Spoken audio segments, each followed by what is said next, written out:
kulla hijabin min sihabil jabli hatta badat lahum sumusul ma'rifah ra'au muhaddaratiha munkasifah nahmaduhu jalla alal in'am binikmatil imani wal islam ashhadu an la ilaha illallah wahdahu la syarikalah wa ashhadu anna muhammadan abduhu wa rasuluh. Allahumma salli ala sayyidina Muhammad sayyidil mursalin wa imamil muttaqin wa khatamin nabiyyin wa ala alihi wa sahbihi ajma'in, amma ba'du. Faqad qala Allah ta'ala fi kitabihil karim wa huwa asdaqul qailin. A'udzu billahi minasy syaithanir rajim. Bismillahirrahmanirrahim. Kaifa takfuruna billahi wa kuntum amwatan fa ahyaakum thumma yumitukum thumma yuhyikum thumma ilaihi turja'un. Wa qala Nabi sallallahu alaihi wasallam, Allahumma salli alaihi. Man ahya sunnati faqad ahabbani wa man ahabbani kana ma'i fil jannah. Sadaqallahul adzim wa sadaqa Rasulullah. Langkung dipayun pertama kang saya hormati, yang saya hormati para alim ulama, para ustadz pilih sepuh, tokoh masyarakat yang tentunya saya tidak bisa absen satu-satu. Kalau di absen pertama saya nggak hafal, yang kedua kelamaan. Semuanya saya hormati, ketua dari DKM yang saya hormati, ketua RT yang saya hormati, semua yang hadir, pimpinan pengajian, rekan saya Ustadz Subandi, Ustadz Jahrudin, semua yang lain-lain yang saya hormati. Alhamdulillah, ibu-ibu ketua pengajian, jamaah pengajiannya yang saya hormati, penyusun acara, pengatur waktu alias protokol atau MC yang telah memberi waktu kepada saya hormati. Bapak Ibu hadirin, kita sebagai manusia biasa, hamba Allah yang tidak luput dari salah, noda dan dosa, pantas wajar awal bicara didahului dengan ungkapan puji.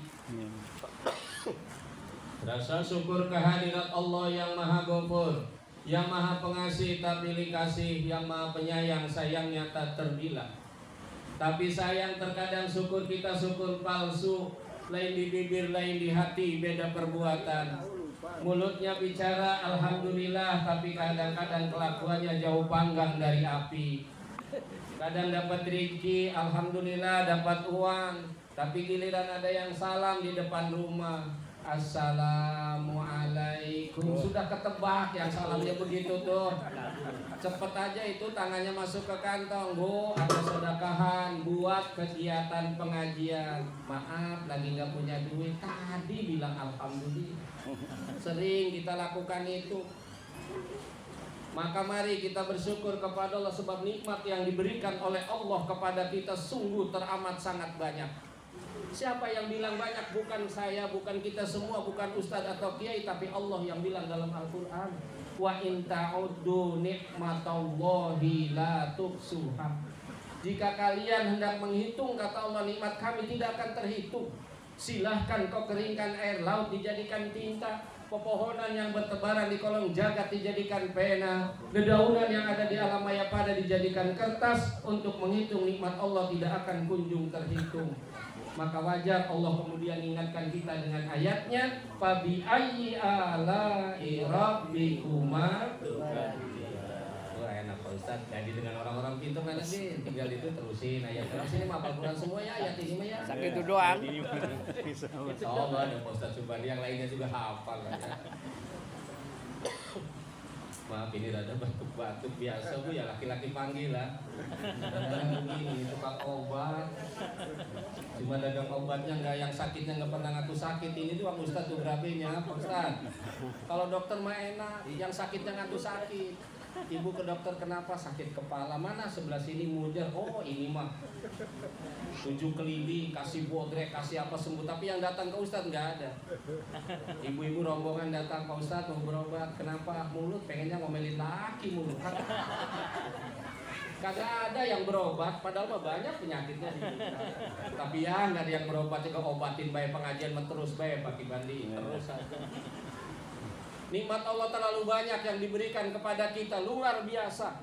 Makanya pantas kalau Allah mengingatkan dengan ayatnya Fabi ayyi ala'i rabbikuma tukadziban. Nikmat mana lagi dari Tuhanmu yang kau dustakan? Bu, saya sering nyontohkan yang paling gampang aja nikmat yang ada di tubuh kita nih. Ada punya mata, punya telinga. Ini mata melihat apa aja hebat, bisa membedakan sejuta warna. Walaupun kadang sudah tua ada rabun, lihat Quran mah pusing, tapi lihat duit mah nggak pernah nyasar. Sama deh. Lihat duit mah nggak pernah nyasar, tapi lihat Quran mah waduh buram baru 10 menit juga. Nonton TV mah hayu bah. Saya ini mah ibu bapak enggak ya? Sudah beda. Ayo bersyukur nikmat Allah banyak. Kita aja sehat nih, luar biasa. Buktinya ketika sakit kita bawa ke rumah sakit sudah hitungannya juta. Dikasih mata kita oleh Allah, nikmat kita nih. Dikasih mulut, tapi kita kadang-kadang syukurnya kurang. Kalau ngomongin orang, ngomongin tetangga, doyan luar biasa. Ngaji mau 10 menit udah ngacak-ngacak gitu. Masya Allah. Apalagi kalau saya suka lihat jalan Ibu. Jalan ini kan diatur sama Allah, enak bener nih kita jalan. Kalau tangan kanan ke depan pasti kakinya kaki kiri.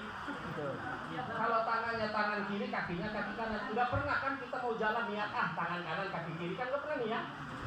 Tapi ketika jalan dengan sendirinya, berarti yang atur siapa jalan kita? Allah. Enak gak diatur Allah? Coba atur sendiri. Nggak enak tuh kalau hidup ngatur sendiri, suruh bangun subuh bangunnya jam 7, nggak enak. Uduk sudah habis, nasi goreng habis, tinggal ribu belek repek orang nyuul ribu. Kalau ikut aturan Allah enak ini hidup ini, jalan saja. Makanya hidup jangan ngatur sendiri, suruh bangun subuh bangunnya siang, ya repot urusannya hidupnya. Suruh maghrib ke masjid, dia nongkrong di depan televisi. Mau gimana, ikut aturan Allah, baru saja kita lihat jalan. Nantilah penjelasannya mau di pengajian, dan kita masih sedikit bentar aja nih, nggak banyak-banyak, nggak lama-lama Bu ya. Ngaji mah lama-lama pusing Bu.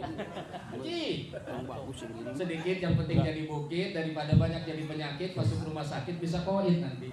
Oke, coba kurang gitu. Kurang iya enggak. Tuh kurang pakai keluar apa? Ayo syukur kepada Allah sebab nikmat yang diberikan oleh Allah kepada kita tidak gratis Pak. Tidak gratis nikmat yang diberikan oleh Allah kepada kita. Baca surat At-Takasur ayat terakhir. Sumalatus alunna yauma idin anin naim. Nanti bakal ditanya. Kalau saya mah dengan anak santri dia sari kari-kari mumpasirah kabeh bakal dentakon. Bakal ditanya nikmat yang diberikan Allah. Punya anak, punya harta, punya istri, punya suami, punya apa semua. Sumalatus alunna yauma idin anin naim. Dan itu pasti. Quran kok yang ngomong. Jangan enak-enakan dikasih nikmat pelit kata dulu. Bu Bapak hadirin yang saya hormati, setelah kita bersyukur, mari kita sanjungkan salawat kepada junjungan Nabi kita, Nabi besar Muhammad sallallahu alaihi wasallam. Pak Ustaz Jahrudin, naon acara nih? Halal bihalal pengajian. Pembukaan pengajian. Pembukaan. Batur mau loba nu kunci na leungit ya tadi. Bener baik pengajian menjelang Ramadan penutupan. Sampai sekarang banyak yang belum dibuka loh. Kuncinya hilang. Kalau nggak macet. Ada baik alasannya itu. Minggu besok pembukaan ada yang hajat Pak Haji kan. Besoknya lagi ada yang kawinan, besok lagi yang sunatan. Terus kapan mau dibuka? Subhanallah, giliran pengajian ya baik alasan. Kenapa? Kena ngaji mah pahalanya besar, Bu. Maaf ibu bapak, saya suka ngobrol dengan teman-teman di pesantren. Saya suka ngelamun. Sudah takut saya ini karena semuanya sudah tua. Saya bilang Pak Kiai Hasim, ada kebetulan Kiai Hasim yang ngajar dengan saya. Saya ini rasanya tidak ada amal yang Allah ridho untuk saya. Saya ini mah sholat, orangnya di masjid, pikirannya di pasar. Enggak ya ibu ya? Bapak juga kayaknya begitu juga ya. Apalagi yang punya utang mah. Ada suara motor aja sangkain yang nagih Pak. Sholat 4 rakaat Allahu Akbar, belum beres itu bar, pikiran udah melayang kemana-mana. Saya itu kadang-kadang rakaat aja lupa. Ini 2 atau 3 ya. Sok itu Bu. bingung orang dua tadi lu lah usah sahayeun cek bodoh teh. Assalamualaikum, assalamualaikum sore mah anak kurang di tukang ningali ke urang. Ibu, nah sholat 2 tilu rakaat sudah gandeng. Poho. Kadang pagi nyari apa nggak ketemu, giliran sholat ingat itu. Iya. Itu yang tadi saya cari tahunya mah ada di atas pintu saya taruh itu sholat 4 rakaat habis cuma apa itu. Kata saya Allah, saya ini kalau dari sholat kecil kayaknya saya masuk surga Pak. Kecil saya. Udah sholatnya cepet banget lagi. Baca surat aja ada imam yang agak panjang ngegerundel bae di hati. Ih, saya mah bener, makanya saya mah kalau jadi imam ya pendek-pendek baik. Cuma kalau pendek beneran lagi, makmumnya cakak-cakak lagi nggak keburu. Bacain apa enak lagi. Yang sedang-sedang aja ya. Orang saya aja kalau Allahu Akbar bacanya lam yakunil. Waduh, kata saya ini lama. Wah berat rasanya saya kalau dari sholat masuk surga jauh saya. Terus dari puasa. Kemarin kan kita puasa ya Bu. Puasa mulutnya doang sama perutnya. Nggak makan doang sama nggak ngisi perut. Gorokan doang ngelah. Segala-galanya mengacak kita mah. Malu sama Rasulullah. 10 terakhir bulan Ramadan Rasul lebih banyak di masjid, kita banyak di mana? Di mall. Jalan macet subhanallah. Jauh orang mah jauh hasana. Puasa sutu ke jauh. Aing mah cek aing masuk surga asal si puasa berat. Baca Quran, bulan puasa tamat sekali yang geus kieu gempor. Pak Jarudin namatkeun 5 kali ge biasa nama 7 memenang bae tah urang. Kamari memenang 5 doang eta teh. Eta ge geus kepaksa jasa. Setelah lebaran keburu puasa 6 hari keburu namatkeun hiji deui genep lumayan cek urang sugan bae sauruk bae ditarima sugan. Ya masa bulan puasa sabalen ge hafal. Baru hafal cenah ribu urang tadinya. Tapi terus bae ulah eureun. Dari mana? Kata teman saya, Pak Haji, insya Allah dari ngajar ngaji. Karena ternyata belajar itu, ngaji itu Pak, hukumnya wajib. Kayak sebelum halal bihalalnya, kayak sedunia mengaji dia sudah berat supaya dia ngaji udah. Ngaji ini pahalanya luar biasa. Rasul yang bilang bukan saya. Orang yang niat ngaji belum berangkat qobla ayah tua kakinya belum melangkah, baru niat saya mau pengajian di tempat itu sudah diampuni dosanya, baru niat ngaji. Ketika kita melangkah di kulli khutwah hasanah, setiap satu tindak kebagusan 10 lengkah 10 kebagusan, 100 lengkah 100 kebagusan, luar biasa.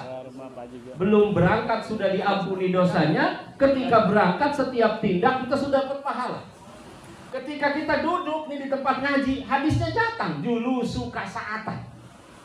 Ketika Anda duduk 1 jam di majelis ilmi, fala tamasu qalaman wala taktubu harfan. Tidak nulis sehuruf. Tidak nyatet apa-apa. Itu sudah lebih bagus ketimbang sedekah memerdekakan abid sekitar 25 juta, 30 juta honta itu di Mekah, ya Pak Jia. Sekitar itu siapa sih yang sedekah puluhan juta? Urang mah jaya di kantong eta aya keropak dihareup. Aya duit 100.000, 50.000, 20.000, 10.000, 5.000, 2.000 nu kaluar nu sakumaha urang mah. Bisa buat urang ibu 2.000 nu kaluar. Berat. Kita berat. Tapi dengan ngaji kan faridotun. Ngaji itu fardu bukan puasa, bukan sholat aja. Harus fardu. Ngaji ini sebuah keharusan. Fardunya kapan?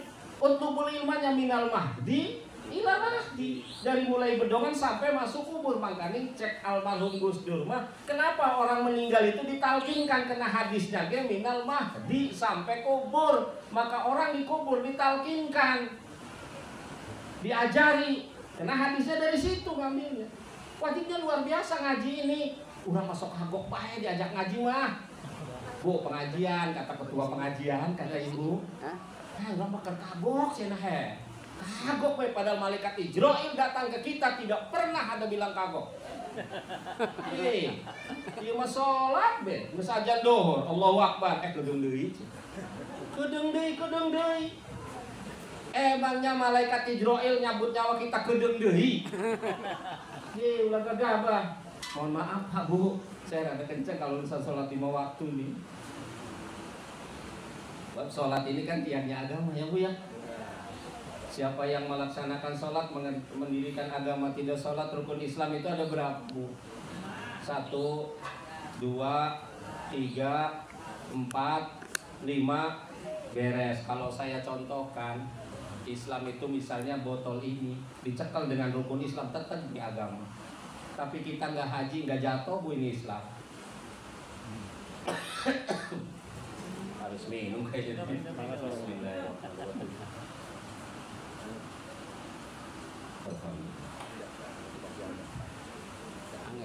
Islam ini seperti kita megang botol ini. Rukun Islam akan keker, ini agama. Nggak haji, nggak apa-apa bagi orang yang tidak mampu. Yang mampu pun juga kuotanya belum nyampe, porsinya nanti dulu, tunggu 20 tahun.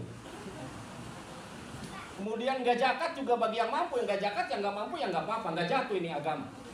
Nggak puasa juga orang tertentu ada yang dibolehkan tidak berpuasa. Dalam ilmu fikih, dalam agama boleh, tidak jatuh. Tapi coba sholatnya ditinggalkan Bu, jatuh agama.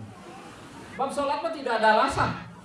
Orang sakit aja wajib, nggak bisa berdiri sambil duduk, nggak duduk sambil tidur. Tidak ada alasan sholat mah. Sedang apapun kondisinya, kayak apapun, asal lagi akalnya masih ada, wajib, kecuali akalnya nggak ada. Jadi kalau pengen nggak sholat, gampang, gila aja beres.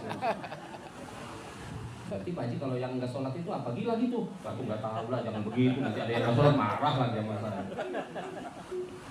Tapi nggak usah ini ya, Ki Bandi ya, tenang aja Pak Bandi ya. Kata Imam Syafi'i, kalau nyampaikan kebenaran pasti ada 2 respon. Orang pintar pasti berpikir, orang bodoh pasti marah. Jadi kalau ada yang marah, bodoh Bapak yang ngomong. Lalu nanti ya. Jadi agama sholat ini luar biasa. Belajar, ngaji. Alhamdulillah saya dengan anak-anak di El Sarif, saya kalau malam minggu ini baca tafsir Yasin sama Fathul Qorib. Saya sedikit aja yang saya ngaji, saya ketahui. Ngaji ini penting, wajib, harus. Kalau nggak ngaji bagaimana kita membetulkan kita ibadah kita. Yang kedua, halal bihalal.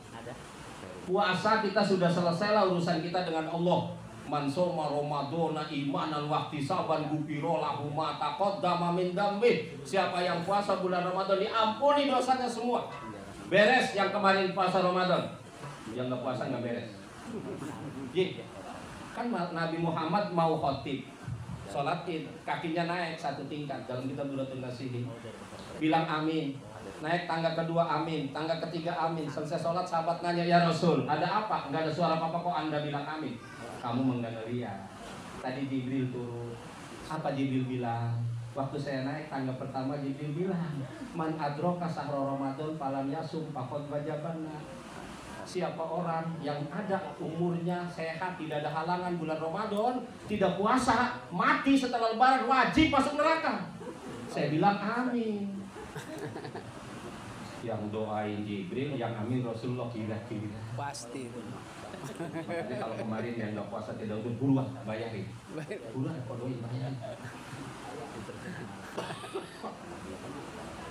Yang kedua, ketika di langit di tangga kedua, Jibril ngomong lagi. Mangkana abawaihima aw ahadihima falam yabirhuma faqad wajabanna. Siapa yang hari ini hari lebaran ada kedua orang tuanya atau salah satunya tidak berbuat baik, wajib masuk neraka.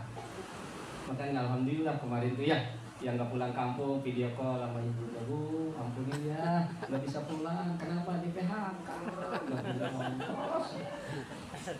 Sekarang sudah ada medianya, bisa komunikasi dari mana-mana, yang bisa ketemu. Jangan kemana-mana dulu. Jangan kayak anak muda, nggak ada anak muda kan, tua semua sini ya? Tua semua. Tua semua. Paling muda sebelah sini. Iya. Ya, pernah muda. Sekarang sudah tidak muda lagi, begitu doang urusannya mah. Siapa yang ada kedua orang tuanya, atau salah satunya tapi tidak berbuat baik, wajib masuk neraka. Luar biasa. Kepada orang tua ini luar biasa. Kita menghormati orang tua harus luar biasa sampai begitu. Yang ketiga, siapa orang yang disebut namaku tapi dia tidak baca selawat, maka jawabannya selesai. Itu semua Rasul puasa kita udah beres lah, selesai. Mudah-mudahan puasa kita diterima semua oleh Allah Subhanahu wa Ta'ala dan dosa kita terampuni. Tinggal yang belum beres dosa dengan sesama. Sebab nggak bisa. Rasulullah itu sangat takut, khawatir punya persoalan dengan sesama. Satu ketika Rasul sudah sakit, badannya sudah nggak enak, meriang. 3 hari dia bahkan tidak bertemu dengan sahabat. Tiba-tiba dia manggil sahabat Bilal, Bilal kumpulin teman-teman lo semua. Saya mau ngomong, dikumpulin di Masjid Nabawi. Singkat cerita Rasulullah hadir, mukanya udah merah, udah agak sakit. Ketika hadir apa yang Rasul sampaikan? Wahai para sahabat, sudah kusampaikan tentang Islam, sudah tentang iman, sudah. Nah sekarang, urusan antara kami dengan Anda semua. Kata Rasul, adakah yang punya persoalan dengan saya? Saya tidak mau ketika meninggalkan dunia ini ada masih persoalan sangkut paut dengan persoalan kita semua. Kalau ada yang punya masalah dengan saya, mau nuntut hari ini, saat ini, silahkan tuntut. Semua sahabat pada bergumam dalam hati, mana ada Rasul punya salah sama kita, ada juga kita punya salah sama dia. Di keheningan itu ada seorang sahabat yang tunjuk tangan, mantan preman Madinah, Ukasah namanya. Kata Ukasah, Tuan, saya punya persoalan dengan Tuan. Kalau ini dianggap masalah, saya minta tuntut. Kalau enggak, beres. Apa? Waktu dalam perang, saya ada di belakang Tuan. Tuan kemudian mengayunkan cemetinya, pecutnya. Ketika diayunkan pecutnya, itu mengenai tubuh saya. Apakah itu termasuk utang? Kata Rasul, kalau kau tidak ridho, utang. Kalau utang, hari ini saya minta nuntut balas. Itu Umar langsung melotot aja Umar. Giginya kerat aja, pengen meletok aja tuh Umar. Itu mau nuntut balas, Rasul lagi sakit, segitu baik. Dasar mantan preman. Ya sudah, kalau minta balas sekarang waktunya, supaya saya di akhirat tidak dituntut. Saking takutnya Rasulullah luar biasa. Apa bilang Ukasah? Baik kalau gitu saya tuntut. Ayo sekarang ke sini. Tunggu dulu. Pecutnya mana? Dibawain pecut. Bukan ini, pecutnya dulu punya Rasulullah. Yang kena saya pengen pecut yang itu. Wah, jadi orang ini luar biasa. Akhirnya minta diambilkan di rumah Fatimah. Singkat cerita sudah diambil sajalah. Banyak ceritanya soalnya waktu perjalanannya. Kemalaman nanti kelamaan. Ngaji lama-lama mau bosan. Ustaz lama-lama baik katanya. Saya mau kesini juga bukan mau dengerin Ustaz nyap-nyap katanya gitu ya.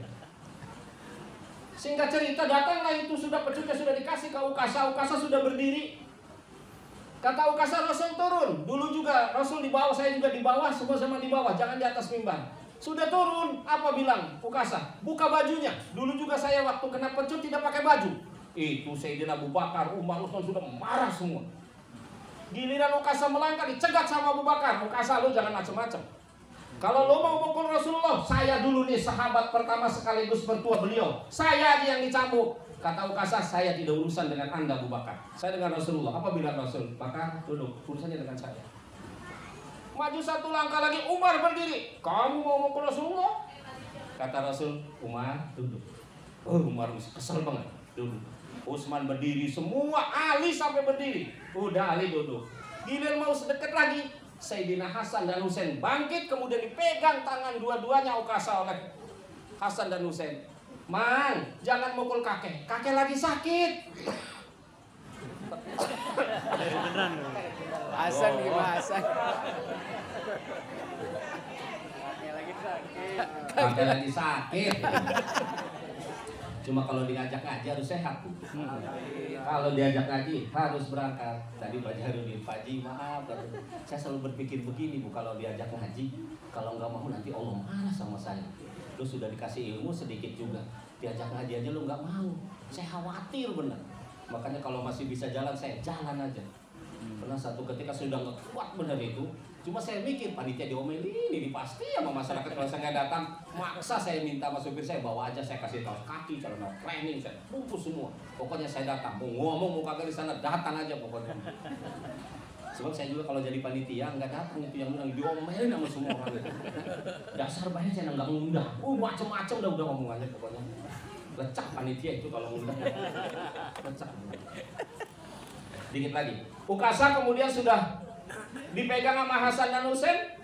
Kata Rasulullah, hei cucuku, sudah biarkan. Pamanmu biar balas dendam sama kakek.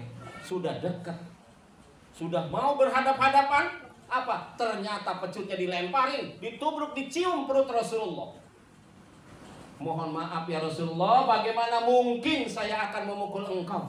Engkau orang yang mulia luar biasa. Mana ada kami berani. Saya kenapa melakukan ini? Karena kau telah bersabda, siapa orang yang kulitnya bersentuhan dengan kulit engkau, dan itu akan dijamin masuk surga. Saya hari ini pengen dapat jaminan itu.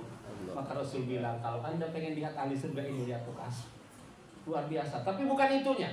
Persoalannya urusan dengan sesama ini harus saling dibebaskan. Makanya Rasul pernah bertanya pada sahabat, hei para sahabat, tahukah anda orang yang muflis itu siapa? Orang yang bangkrut itu siapa? Kata sahabat, tahu orang yang bangkrut, dagangnya rugi, nggak punya duit dan lain sebagainya. Apa bilang Rasulullah? Bukan itu. Orang yang bangkrut itu kelak yaumil kiamat datang di hadapan Allah, dia dengan segudang amal baiknya, tapi punya persoalan dengan tetangganya. Orang ini hebat. Ya mungkin ini Ustadz Bandilah gitu ya, ibadahnya rajin, ngajinya rajin, ngajar juga rajin, segala-galanya rajin. Puasanya iya, sudah mau masuk surga. Kata Mang Jahrudin, tunggu dulu Ustaz, mau kemana? Masuk surga, punya urusan dengan saya. Urusan apa? Lu Abu Buah sakit hati. Terus gimana? Sekarang nuntut. Diberikan pahala sholat. Beres ya Din? Ya wis beres. Kirain udah gak ada urusan dengan yang lagi, maju lagi. Ada lagi. Kata Ketua DKM, tunggu dulu, dengan saya punya urusan. Kasih lagi amal yang lainnya, amal zakatnya. Udah maju kirain beres, Pak RT datang. Kata Pak RT, tunggu dulu, dengan saya punya urusan. Kasihkan amal zakat, amal sholat, amal puasa, beres, habis semua amal baiknya. Kirain udah selesai, udah bajong dia. Amal baik nggak ada, amal jelek nggak ada, udahlah masuk surga. Tiba-tiba di belakang ada yang manggil, ibu-ibu tunggu dulu Ustaz, dengan saya punya urusan. Apa lagi? Amal saya sudah habis. Iya, amalnya sudah habis. Sekarang dosa saya kasih ke Ustaz. Mau apa kita? Bangkrut kita. Kenapa? Karena punya persoalan dengan sesama hari ini. Habis lebaran kita kumpul dengan sesama. Sebab kalau masing-masing ke rumah kan agak sulit ya Bu ya. Kitanya ada, mungkin yang di rumahnya nggak ada. Tapi dengan kumpul begini, kita bareng-bareng, kita bersalaman, saling bebasin dengan tetangga ini. Mau hidup dengan siapa sih? Tidak dengan tetangga kita. Kita sakit apa, punya saudara jauh, nelpon lama datangnya, tetangga sebelah yang lebih dulu, gampang kalau ada persoalan. Makanya jangan berpikir yang lain-lain, udahlah ada salah-salah dikit dengan tetangga ini. Masa sih cuma persoalan sampean baju aja, itu ada sampiran aja persoalan jadi masalah dengan tetangga. Dengan siapa lagi kalau bukan dengan tetangga? Sudahlah, kita bebaskan, kita saling maafkan. Jangan ini mah, saya masalahan juga banyak orang aja malu. Nanti saya nggak mau, lah kok begitu? Kayak ketika mati bisa ngubur sendiri aja. Tanah banyak, harta banyak juga dibawa mati Bu. Hari dongeng aja cerita tanah 7 hektar.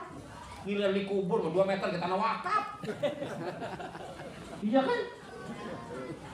Dong cerita aja macam-macam. Baru beres. Dan punya mobil baru, OTW kuburan tetap kurung batang. Cengkur mati rugi sendirian. Tadi yang janji waktu hidup di dunia sehidup semati bohong. Udah mati mah kawin lagi dia. Nggak ada, belum saya dengar ada ceritanya. Suaminya mati, istrinya ngikut, kagak ada. Kagak, belum pernah dengar saya. Atau enggak istrinya meninggal, suaminya ngikut, kagak. Malah emas yang dulu dipakai istri yang meninggal juga pakai mas kawin sama yang baru. Karena sakit hati kita. Kalau nggak kita punya amal apa? Makanya hebat Islam itu mengibaratkan kita ini dengan kun kal yadain wala takun kal udunen. Jadi kalau sebeli 2 tangan jangan jadi seperti 2 telinga. Tangan ini hebat bener ini. Tangan kanan ngitung duit. Tangan kiri nggak ngiri, karena kalau beli jam pasti ditaruhnya di tangan kiri. Tapi kata kanan, oke, lu pakai jam. Tapi urusan kebersihan belakang lu urusan. Siap. Dia ke depan, dia ke belakang. Nggak pernah iri. Lu ke depan, gua juga ke depan. Nggak beres urusannya. kita ini harus bareng-bareng. Ada yang satu jadi RT, semua pengen jadi RT, ya siapa jadi anak buah. Kita diibaratkan hidup ini seperti dua tangan, ini indah bener ini, saling menolong. Sini gatel teplakin, sini gatel teplakin. Jangan seperti dua telinga. Telinga ini irian bu, irian sirik. Coba telinga ibu sebelahnya kasih anting 1 gram, yang sini setengah gram. Kira-kira gimana bu? Miring. Makanya kata Islam jangan seperti dua telinga. Yang satu kasih anting, yang satu kagak. Aku iri ininya. Lu baik pakai anting, gua kagak. Ini hebat bener ini. Kita ini suruh bareng-bareng, ayo bersama-sama. Jangan masing-masing. Dengan siapa lagi kita hidup ini kalau bukan dengan tetangga kita. Saudara kita terdekat itu adalah tetangga kita. Ada apa-apa yang paling duluan tahu tetangga kita. Ada apa-apa mah, walaupun punya saudara juga jauh di sono, tapi yang tetangga kita ini, ayo kita bareng-bareng. Insya Allah kayak orang sini kan bareng-bareng nih repe pengajian sebab gini, resep bener ini. Ketika ada yang nggak ngaji kemana di itu nggak ngaji sakit tengok bareng-bareng kan tekan bener tuh kita. Tapi kalau yang nggak pernah campur dengan kita nggak ada nggak pernah dicari-cari, memang biasa juga kagak ada. Ditanya tuh Pak RT, kalau yang biasa ngumpul di musola nggak ada pasti dicariin. Tapi kalau yang nggak biasa ke musola nyariin gimana orang dia pernah ada ke situ. Makanya bareng-bareng di musola, apalagi sholatnya berjamaah, waduh luar biasa. Sholat berjamaah itu luar biasa. Maaf Pak RT supaya rajin ke masjid pada ya. Saya kemarin ngaji di kitab tuh kebetulan ada hadis man sholat sholawatil khamsa ma'al jamaah kalau khamsatu asya'a. Siapa orang sholat 5 waktu dengan berjamaah 5 waktu ya, jangan maghrib doang. Waktu di musola saya mah paling rame maghrib. Emang pada ketawa? Tapi itu juga di sini. Ini kok begitu ya kayak ayam aja masuk kandangnya maghrib. Udah maghrib juga kadang-kadang udah aja, masih aja di saya mah yang ngerokok. Ada aja di saya. Pak, udah aja, belum koma. Nggak ada di sini, nggak ada. Udah koma, imamnya belum ada. Imam udah ke depan baru baca Fatihah. Giliran walad dolin bacanya ngapain, nggak keburu dia itu. Wah ini ustadz katanya buru-buru aja, padahal dia dari tadi. Di saya ini. Tapi di mana-mana begitu kalau urusan ibadah dia. Padahal jaminannya dari Rasul luar biasa. Siapa orang sholat 5 waktu berjamaah, dia akan diberi bonus 5 perkara oleh Rasul. Pasti benar Pak. Pertama, la yusibbuhu fakrupid dunya. Orang yang rajin sholat berjamaah tidak akan melarat di dunianya. Bukan kaya ya, bukan. Fakru melarat, cukup dia. Ustadz itu suka cukup, dia nggak kerja apa-apa, tapi alhamdulillah kedidik anak kedidik, istrinya gemuk-gemuk, ada istrinya gemuk-gemuk, bahkan berkat sih jadi gemuk ya. Ya saya yang suka dapat berkat, nah pagi-pagi suka kalau itu tukang untuk Pak Ustadz nggak beli untuk goreng nasi, di malam dapat berkat. Ya kan kalau pulang sholat subuh enak bener kita habis subuh, karena di pesantren saya mah kalau sholat subuh pasti setelah subuhnya yasinan dengan anak santri, minimal anak-anak hafal yasin, doain orang tuanya. Pulang ke rumah itu kopi sudah ngebul aja itu kan diminum, kalau kopi enak ya bu. Baik, kopi mana kopi? Jangan. Kalau lagi Pagi aja kita. lagi batuk kopi. Pas itu saya suka bilang sama istri saya bu, Ji, bukan Abi nggak bisa bikin kopi. Abi bisa bikin kopi, tapi persoalannya nggak mau saya masuk surga sendiri. Anda ketika membuatkan kopi dengan ikhlas, jaminannya surga. Amin. Bukan nggak bisa, saya bisa bikin kopi. Orang santri masak apa aja bisa, tapi persoalannya bukan itu. Ingin kau juga masuk surga dengan saya, bikinkan kopi. Dasar yang bikin kopi. Kayak baik jawaban, emang perempuan begitu Pak. Maaf Bu, sifat perempuan itu awalnya kan 3, emosian, cemburuan, mata duitan. Maaf Pak. Aja marah Bu. Jangan marah. Iya, emosian, cemburuan, mata duitan. Maka laki-laki harus pinter itu. Ji, emosian marah. Emang biasa perempuan kalau nggak marah bukan perempuan namanya. Kitanya yang pada sabar yang laki-laki. Cuma kadang-kadang laki-laki ini dianggap tuyul oleh ibu-ibu. Ji, bedanya kan sedikit doang sama tuyul Bu. Tuyul mah kalau nyari duit malam, siang nyusu sama majikannya. Kalau bapak-bapak mah kan nyari duitnya siang malam. Oh ibu-ibu kira benar. emosian tuh. Oh, itu perempuan kalau marah-marah diemin baik, biarin baik. Nggak usah dilawanin, nggak ada ujungnya dilawanin mah. Saya mah diam aja, tinggal tidur aja, suka istri cerewet kan nggak berhenti sendiri. Dilawanin nggak bisa habis kita. Emosian, cemburuan, makanya hati-hati kalau ada WA dari temen yang macam-macam, hapus sebelum sampai rumah. Lah kan teman kita kadang ada yang ngegeledek he. Ini tanya Pak Ustaz Subhani, kadang temen itu Ji ditunggu di perempatan Balaraja, saya pakai baju merah. Kan perempuan mau baju merah dianggapnya perempuan main banting betul HP. Tahu temen kita memang laki-laki juga pakai baju merah nggak boleh sih. Tunggu dulu Ji, lihat dulu tuh siapa yang WA. Iya temen Nabi, atuh lu mau main banting baik. Emang dia mah emosian, biasalah cemburuan emosian. Nah giliran mata duit ini Pak. Emang repot urusannya. Makanya carilah istri yang pintar nyari duit. Kayak istri kita nih, pintar nyari duit. Ustaz Bani, istri saya pintar nyari duit. Saya dapat ngeriung itu baca kitab ngaji. Saya selipin tuh di kitab. Ketemu juga. Saya pikir nggak tahu dia. Giliran Sabtu libur dia ngajar. Bi, kitabnya beresin ya, acak-acakan apa? Acak-acakan lah kitab orang kita pakai ngaji. Wah, kata saya kecil, mana duitnya? Padahal kadang-kadang kan beli rokok, masa minta sama istri terus gitu ya.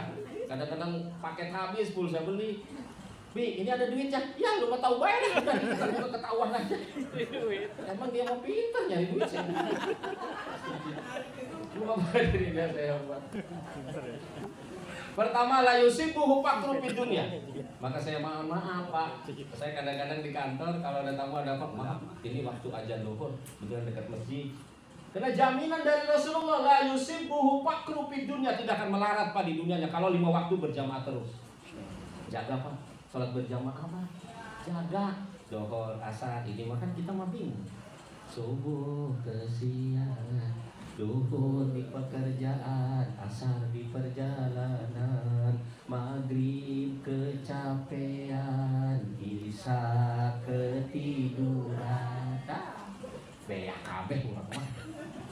Yang kedua Pak, kalau rajin sholat berjamaah, mudah-mudahan menjadi motivasi untuk diri saya dan kita semua. Amin. Yarfa'ullahu ta'ala anhu adzabal qabri, tidak akan disiksa di kuburnya. Hebat Pak. Di kubur ini lama Pak. Lama Bu di kubur ini. Nenek kita keripak balung udah yang meninggal 100 tahun yang lalu sekarang masih di kuburan. Umur kita cuma berapa? 60 tahun aja udah loyo Pak. Sedangkan di kuburan ratusan tahun, bisa ribuan tahun, nggak tahu kita kiamat kapan. Sedang kuburan itu cuma pilihannya 2. Rodo min riyadil jannah, khufra min khufarin nar, taman surga atau kedudukan neraka. Yang milih siapa? Kita. Hari ini kita di dunia ini sedang milih tempat. Jangan main-main. Hari ini duduk di sini nih, berarti kita sedang milih tempat aman dari taman surga. Amin. Insya Allah. Tapi kalau duduk di gedung bioskop lain lagi. Kalau duduk lagi gedung bioskop mah enggak Pak, nonton film juga ada pelajarannya. Cuk. Mana ada orang nonton pelajaran. Cuma alasan aja itu malah saya masuk. Di kubur ini lama Pak, tidak sebentar, dan kita semua pasti akan masuk ke situ. Jangan main-main, kita ini sedang menyiapkan tempat di dunia ini. Dan semua langkah kita, apapun yang kita lakukan, sudah pasti tercatat dengan rapi oleh malaikat raqib dan atid. Quran surat Yasin, wa naktubu ma qaddamu wa atharahum, dan kami catat semua apa yang kau lakukan. Dilihat tafsirnya, ayamuru kiramal katibin ayaktuba amalan ibad. Allah merintahkan malaikat kiramal katibin untuk mencatat semua amal hamba. Hari ini kita duduk di sini, napas kita tercatat semua Pak. Jangan main-main dengan langkah kaki kita, gerak tangan kita, gerak mata kita. Semua rapi tercatat. Kelak akan diperlihatkan di kita semua, pasti akan diperlihatkan oleh kita semua oleh Allah Subhanahu wa taala. Tidak malu di hadapan Allah ketika diperlihatkan amal kita semua, di situ tercatat amal jelek semua. Saya bilang, "Lan, kamu benar hambaku," kata Allah. "Ya Allah, lu kau hambaku, kau Tuhanku, aku hambamu." Kata Allah, "Bohong ente Lan, kalau aku Tuhanmu." Buktinya dipanggil sholat aja ada ajan, kau diam saja. Mau bilang apa gitu? Diajak ngaji sebulan sekali aja alasannya sibuk, mau apa gitu? Di hadapan Allah masih bisa bertengadah, wajah kita masih bisa kita lihat ke atas. Saya yakin kita sudah nggak bisa berbuat apa-apa. Dan itu pasti akan ditanya. Orang Quran kok yang ngomong. Kalau Anda jadi hambamu, fadkhuli ibadi wadkhuli jannati. Jadilah kau hambaku dan kau akan masuk surga. Tapi apa ya kita jadi hamba Allah? Ketika dipanggil Allahu Akbar, kita diam aja. Ya Allah, aku adalah hambamu. Kata Allah, bohong ente hambaku. Buktinya dipanggil sholat 5 menit aja, lo duduk aja. Mau apa kita? Repot pak urusannya. Repot urusan. Ayo, hukum masih ada kesempatan. Kita yang milih tempat, radhah min riyadil jannah, berbuatlah yang terbaik sebisa mungkin, semampu mungkin. Cuma kadang diomongin, nah, tadi yang sholat aja belum tentu masuk surga. Kudu kumaha deui urang ngomong. Kalau yang sholat belum tentu masuk surga, apalagi yang nggak sholat. Sudah pasti nerakanya. Kalau sudah nanam, masa sih nggak paling dikit-dikit acan mah. Kalau sudah melaksanain, masa. Nah, sholat juga pikirannya kemana-mana, ketimbang kemana-mana nggak sholat. Iyalah. Nah, yang sholat aja pikirannya kemana-mana, atau masih mending ketimbang kemana-mana nggak sholat. Kumaha deui urang ieu. Ayo laksanakan sebisa semampu kita dengan terus ngaji, belajar. Kena terus ngaji, siapa tahu kesalahan dalam ibadah kita diampuni karena kita lagi belajar. Amin, amin. Ibu sering lihat tuh di Balaraja orang belajar mobil ada tulisannya di atasnya belajar. Sekekek berduduk dompet mobil jalan. Lampu merah ada polisi namanya orang belajar, ngikirin rem tahunya gas. Lewat tuh lampu merah. Prit. Kata polisi, "Prit, kutilang kau." Bukan Pak, burung dara. Ada apa Pak? Main tilang. Bapak melanggar aturan. Lampu merah main terabas. Bapak lihat dulu di atas ada tulisan apa? Belajar. Saya lagi belajar. Kirim rem taunya gas. Polisi juga nggak nangkep Pak Bande gitu mah. Udah lewat. Ada yang belajar. Siapa tahu kita kelak di hadapan Allah dipanggil. Terus lah maju. Ada kamu diperiksa sholatnya lah. Lu ini sujud jangan kagak beres. Rukunya tidak mantap bener ini tumaninanya. Buru-buru apa lagi? Mudah-mudahan di jidat kita ada tulisan belajar. Karena ngaji terus kayak orang sini nih sebulan sekali, seminggu sekali. Hayu ngaji terus saja. Amin. Walaupun nggak bisa juga siapa tahu kita dapat ampunan dari Allah gara-gara kita ngaji. Amin. Makanya ngaji terusin. Jangan bosan. Ingat, Buya Muh tadi selalu bilang, seandainya gempa 3 kali pun ngaji jangan liren.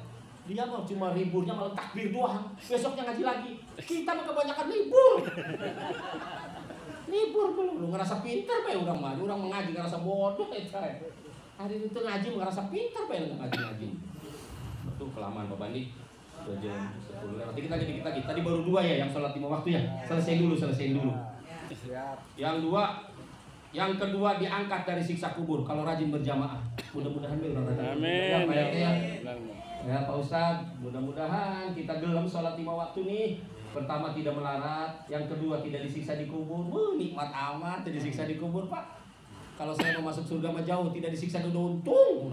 Terus untung tidak disiksa begitu pangeran ya. Yang ketiga, wayuto kita bahu biyamini. Dia akan diberi catatan amal baiknya dari sebelah kanan amal perbuatannya. Kalau sudah diberikan sebelah kanan min alamati sa'adah, tanda orang itu akan selamat di akhiratnya. Kalau sudah dikasih catatan amalnya dari sebelah kanan, itu gara-gara sholat berjamaah 5 waktu.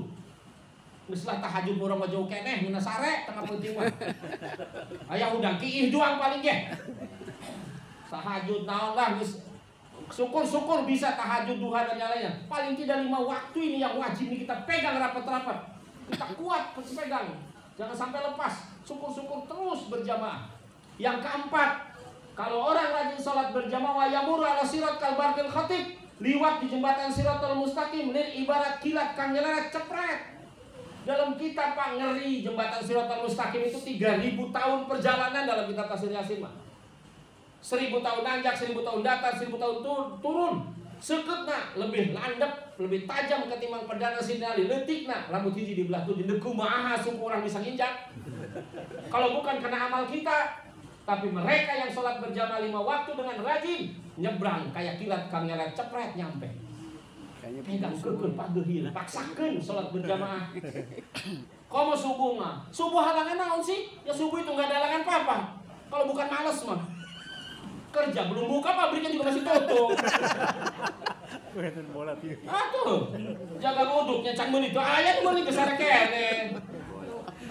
Paling persoalannya males. malas ke sholatnya itu doang. Amin, bola ketiduran. Padahal jaminannya kan luar biasa sholat subuh itu. Sholat qabliyah subuh aja rakaatal fajri khairud dunya wa ma fiha. Sholat sunnah sebelum subuh lebih bagus ketimbang dunia beserta isinya. Luar biasa jaminannya dari Rasulullah. Urang balon teuing, udang berang bae. Ih, jika bener urangnya ngomongnya. Maaf Bapak, bukan saya rajin. Karena memang harus nyampaikan. Saya suka di kalender itu saya sengaja ditaruh di depan. Jadi kalau saya nggak sholat berjamaah subuh saya kalenderin. Alhamdulillah tahun kemarin melulus tuh, lewat semua.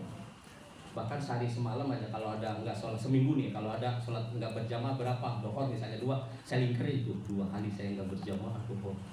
Saya sudah lingkerin kadang di jalan tuh pas susah, di tol macet, waktu doang. Mana di tengah jalan naik sholat saya kurang ya. Rajin tak jalan mah, kebalik kok gitu aja. Nyampe tapi sampai sana suka nanya teman itu jamaah gitu ya. Rajin. Kenapa jaminannya luar biasa Pak? Sholat 5 waktu berjamaah nih, insya Allah makanya orang Islam pasti kami masuk surga, amin. Amin. Ya Asal sholat berjamaah 5 waktu. Hari itu sholat maju kumaha, ya. Yang kelima, beres ya selesai Pak. Yang kelima, wa yadkhulul jannah bila hisabin wala adabin. Masuk surga tidak dihisab, tidak disiksa lagi. Karena rajin sholat 5 waktu dengan berjamaah. Ya ringan-ringan aja Pak Sadin ya. Segini saja saya sampaikan ya. Minum musola besok lupa kalau banyak-banyak. Iya, kita ini diomongin masuk telinga kanan. besok minum. Kalau keluar telinga kiri masih mending dua ada proses di kepala. Balik lagi teh kupingnya jual. Esek diomongin anak. Suruh jeung tetangga akur buter bae. Gara-gara parkir mobil bae ribut padahal mana tuh biasa bae sih. Ngomong nu hade atuh ngomong nu teger ulah ribut bae emosi bae. Marah itu pintu masuknya setan dalam kitab Ihya jilid 3. Supaya hatinya beres, hatinya rapi, kata dikit Iyalumuddin, kata Imam Ghazali, sehatul qalbi fi iksari salat ala khairil anam. Sehatnya hati karena kita memperbanyak membaca sholawat. Yuk baca sholawat di qulub ya. 3 kali ya, biar sehat hatinya ya. Bismillah, bareng-bareng Pak ya, Bu.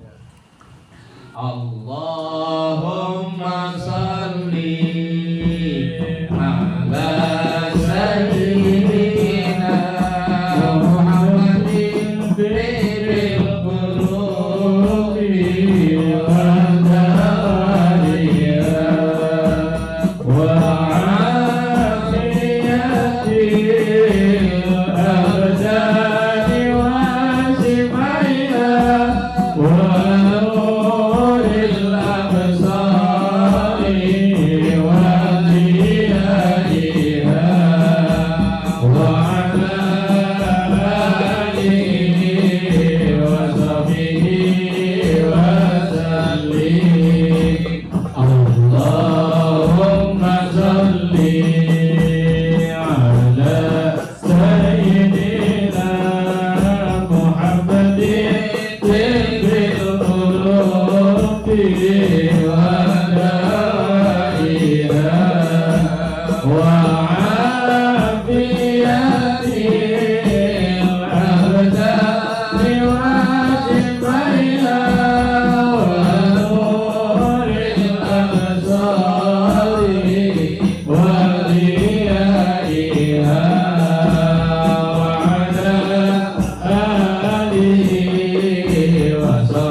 lihat orang beli mobil, kita masuk puskesmas, beli kulkas, kita mau sabun, padahal sana. Kenapa hati nanti sehat? Mudah-mudahan dengan banyak baca sholawat hati kita sehat. Mohon maaf Amin. semuanya, para ustadz, pimpinan, ketua, tokoh, mohon maaf semuanya para pemuda. Kalau ucapan saya menjawab yang di pojok ikut yang lagi ngantuk, untuk yang lagi berkumpul, kedua pakul dengan karat, ngajingin nuker jengir, hapunten namanya orang ngomong ya. Kalau ada sumur di ladang, boleh kita menumpang mandi. Mudah Allah memberikan umur panjang, kita bisa bertemu dan berjumpa kembali. Ada jarum yang patah, jangan simpan di dalam peti. Ada kata salah, jangan laporin Pak Polisi. Cendrawasih burung irian. Terima kasih, cukup sekian. Kata yang masih muda kesepian tanpa kekasih. Sekian, terima kasih. Billahi taufiq wal hidayah. Assalamualaikum warahmatullahi wabarakatuh. Waalaikumsalam.